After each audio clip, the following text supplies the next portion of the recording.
नमस्कार दोस्तों, आज हम द्वितीय पाठ का अभ्यास करने वाले हैं और पाठ का नाम है बुद्धिर बलवती सदा, मतलब बुद्धि हमेशा बलवान होती है। तो इस पाठ में एक महिला और वो महिला जो है अपने चालाकी से एक बड़े संकट से निकल जाती है, छूट जाती है। तो उसी के ऊपर एक कहानी है। तो चलिए शुरुआत करते हैं। अस्ति देवलाख्यो ग्रामः। अस्ति मतलब है, देवलाख्य मतलब देउल नाम का, आख्य मतलब नाम का, देउल नाम का ग्रामः गांव है। तत्र राजसिंह नाम राजपुत्रः वसति स्म। वहाँ राजसिंह नाम का एक राजपुत्र रहता था। वसति स्म मतलब रहता था। एकदा केनापि आवश्यक कारेण तस्य भार्या बुद्धिमती पुत्रद्वयोपेता पितुर्गृहं प्रति चलिता। और एक बार केनापि आवश्यक कार्य ने, किसी एक महत्वपूर्ण काम की वजह से, तस्य भार्या उसकी भार्या, उसकी मतलब उस राजसिंह की भार्या, उसका नाम बुद्धिमती है और वो बुद्धिमती पुत्र द्वयोपेता अपने दो बेटों के साथ पितुर्गृहम पिता के घर प्रति चलिता, पिता के घर निकल पड़ी। मार्गे गहन कानने सा एकम व्याघ्रम ददर्शो। मार्गे रास्ते में, जब वो रास्ते से जा रही थी तो एक घने जंगल में, गहन कानने मतलब घने जंगल में, एकम व्याघ्रम ददर्श, सा मतलब वह, उसने एक बड़े बाघ को देखा, एक टाइगर को देखा। ददर्श मतलब देखा। सा व्याघ्रम आगच्छन्तम दृष्ट्वा, और वह बाघ को अपने ओर आते हुए देखकर धार्ष्ट्यात् धैर्य से पुत्रो चपेटया प्रवृत्य, दोनों बेटों को थप्पड़ लगा दी। चपेटया प्रवृत्ति मतलब थप्पड़ लगा दी। शब्दशः प्रवृत्ति का मीनिंग होता है प्रहार करके, और चपेटा मतलब थप्पड़ से, ऐसा उसका मीनिंग होगा। जगा दो कहा मतलब थप्पड़ लगाकर कहा। कथम एकैकशः व्याघ्र भक्षणाय कलहम कुरुतः। और जब उसने थप्पड़ लगा दी तो कहती है, क्यों एक एक इस बाघ को खाने के लिए झगड़ा कर रहे हो। अभी वो जानबूझकर कह रही है क्योंकि उसे उस टाइगर को भगाना, इसलिए। अयम एकस्तावद विभज्य भुज्यताम। और वो कहती है, अयम एक ही बाघ है, एक ही टाइगर है, तो क्या करो, तावत तो विभज्य भुज्यताम, इसके दो टुकड़े करो और खा लो। पश्चात अन्य द्वितीय कश्चित लक्ष्यते। पश्चात और बाद में, अन्य द्वितीय दूसरा कोई, कश्चित लक्ष्यते कोई, लक्ष्यते देखा जाएगा, ढूंढा जाएगा। अभी इसे दो टुकड़े करके खा लो, अब बाकी जो है दूसरा जब मिलेगा तब उसे ढूंढकर खा लेंगे, ऐसा कहने का तात्पर्य। इति श्रुत्वा, और ऐसा सुनकर, ये जो टाइगर ये सब कुछ बातें सुन रहा था, और ऐसा सुनकर व्याघ्रमारी काचिरियमिति, और उसने ऐसा सोचा कि ये कोई तो व्याघ्रमारी है, मतलब बाघ को मारने वाली है। ऐसा मतवा मानकर, समझकर, व्याघ्र भयाकुल चित्त, जो टाइगर है वो बाघ है, भयाकुल चित्त डर के कारण नष्ट हो गया। नष्ट हो गया मतलब गायब हो गया, भाग गया, ऐसा उसका मीनिंग लेंगे। यहाँ एक श्लोक है, निज बुद्ध्या विमुक्ता सा भयात व्याघ्रस्य भामिनी। निज बुद्ध्या मतलब खुद के बुद्धि से, खुद के चालाकी से, विमुक्ता उसे छुटकारा मिल गया, वो बच गई।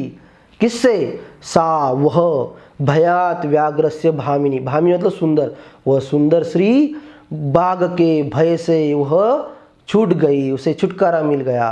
अन्योपि बुद्धिमान लोके, लोके मतलब इस दुनिया में जो बुद्धिमान लोग होते हैं वह मुच्यते महतो भयात, वह बड़े बड़े भय से मुक्त हो जाते, छूट जाते, मतलब उन्हें छुटकारा मिल जाता है। सिर्फ चालाकी होना जरूरी है, होशियारी होना जरूरी है।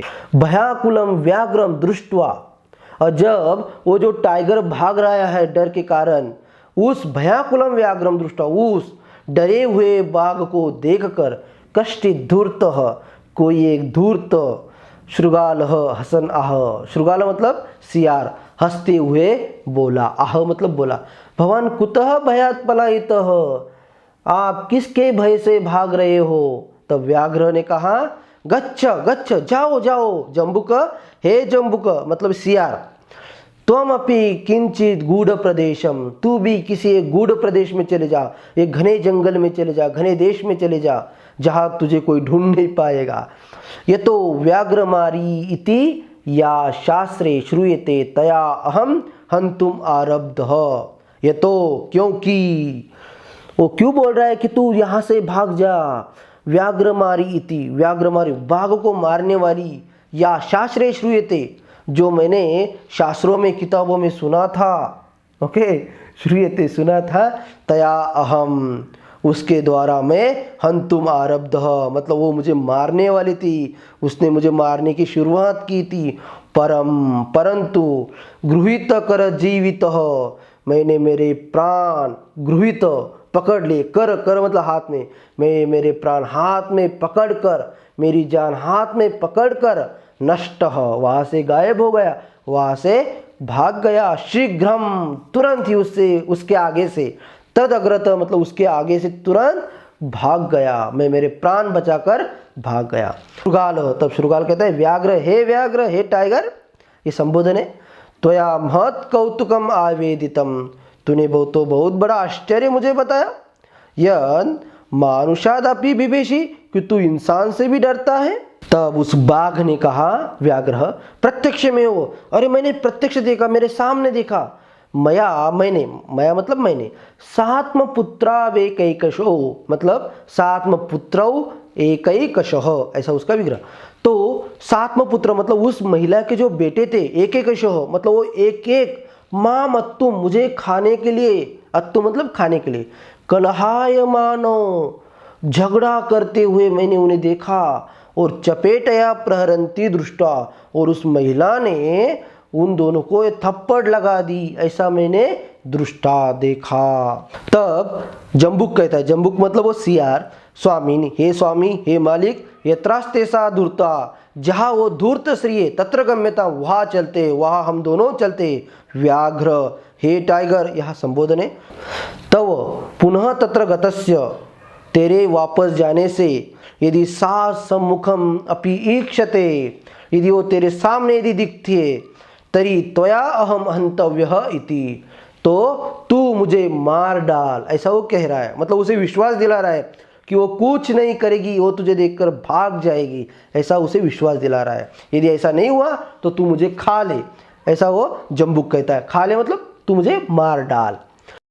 तब बाघ कहता है, हे शृगाल, हे सियार, यदि त्वम मुक्त्वा यासी, यदि तू मुझे छोड़कर जाता है, मतलब तू मुझे छोड़कर यदि भाग जाता है, तदा वेला अपि अवेला स्यात्, तब समय भी असमय हो जाएगा, मतलब अच्छा समय भी बुरा समय बन जाएगा, तू तो भाग जाएगा मुझे छोड़कर। तब जम्बुक कहता है, यदि एवं तरी, यदि ऐसा है तो माम निज गले बद्ध्वा, मुझे अपने गले में बांध कर, चल सत्वरम, तुरंत चल, मतलब एक रस्सी तू तेरे गले में बांध और एक रस्सी तू मेरे गले में बांध, मतलब मैं भाग नहीं पाऊंगा, तो ऐसा कर सकता है, और चल जल्दी। स व्याघ्र तथा कृत्वा, और उस बाघ ने उस तरह से किया। काननम ययौ, और जंगल में चले गए, ययौ मतलब चले गए, कानन मतलब जंगल। शृगालेन सहितम पुनः आयांतम, और शृगालेन सहितम, उस सियार के साथ पुनः वापस आते हुए उस व्याघ्र को उसने दूरा दृष्टवा, दूर से ही देखकर, बुद्धिमती चिंतितवती, वो बुद्धिमती, वो जो स्त्री है वो सोचने लगी, उसने सोचा। जम्बुक कृतोत्साहात, और वो जो सियार है उसने क्या किया, उस बाघ के अंदर एक उत्साह भर दिया, और ऐसे व्याघ्रात कथम उच्चतम, अब ऐसे बाघ से कैसे बचे। परंतु प्रत्युत्पन्नमति ही, उसके दिमाग में एक आइडिया आ गई, और ऐसी वह जो स्त्री है, जम्बुकम आक्षिपंती, जम्बुक मतलब उस सियार के ओर देखकर आक्षिपंती, उसकी निंदा करते हुए, अंगुल्या तर्जयंती, और उंगली से डांटते हुए, तर्जयंती डांटते हुए, उवाच बोली, रे धूर्त, हे कपटी, त्वया दत्तम मह्यम, तूने मुझे दिए, व्याघ्रत्रयम पुरा, तूने मुझे पहले 3 बाघ दिए, विश्वास से, और तूने विश्वास दिलाया कि इस बार भी मैं तुझे 3 बाघ दूंगा। अद्य एक मानीय, और आज एक ही लाकर, कथम यासी, तू कैसे जाता है, वदा दुना, बोल अब, ऐसा वो डांटती उससे बात कर रही है। इत्युक्त्वा धाविता तूर्णम व्याघ्रमारी भयंकरा, व्याघ्रोऽपि सहसा नष्टः गलबद्ध शृगालकः, इत्युक्त्वा, ऐसा कहकर, मतलब उसने कहा कि तूने मुझे विश्वास दिलाया और अभी कैसे जाएगा तू मुझे एक बाघ देकर, तो ये पॉसिबल नहीं है, तू जा नहीं सकता है, ऐसा कहकर धाविता तूर्णम, वो तुरंत, तूर्ण मतलब तुरंत, शीघ्रता से दौड़ने लगी। किसके पीछे? उस बाघ के पीछे, उस सियार के पीछे। व्याघ्रमारी भयंकर, भयानक वो जो व्याघ्रमारी मतलब बाघ को मारने वाली वो स्त्री, वो पीछे दौड़ने लगी। व्याघ्रोपि सहसा नष्ट, और वो बाघ भी अचानक गायब हो गया। नष्ट मतलब गायब हो गया, भाग गया। और कैसा था वो? गलबद्ध शृगालकः, उसका वो विशेषण है, मतलब गले में बंधा हुआ शृगालक, ऐसा वो बाघ भाग गया। एवं प्रकारेण, और इस प्रकार से वो जो बुद्धिमती, वो जो स्त्री थी, व्याघ्रजात भयात, उस बाघ से निर्माण हुआ जो भय, डर है, पुनः अपि वापस मुक्ता अभवत, उसे उससे छुटकारा मिल गया। अतएव उच्यते, और इसलिए कहा भी जाता है, बुद्धिर बलवती तन्वी सर्वकार्येषु सर्वदा। बुद्धि हमेशा बलवान होती। तन्वी ये संबोधन है, हे तन्वी, हे सुंदर स्त्री, ऐसा उसका यहाँ मीनिंग करेंगे। हे सुंदर स्त्री, बुद्धि हमेशा बलवान होती है। सर्व कार्येषु, सभी कामों में, सर्वदा हमेशा, हमेशा सभी कामों में बुद्धि बलवान होती है। इस तरह से आज हमने इस चैप्टर का अर्थ समझ लिया है। आगे हमने क्वेश्चन आंसर दिए हैं, आप वो देख लीजिए। धन्यवाद।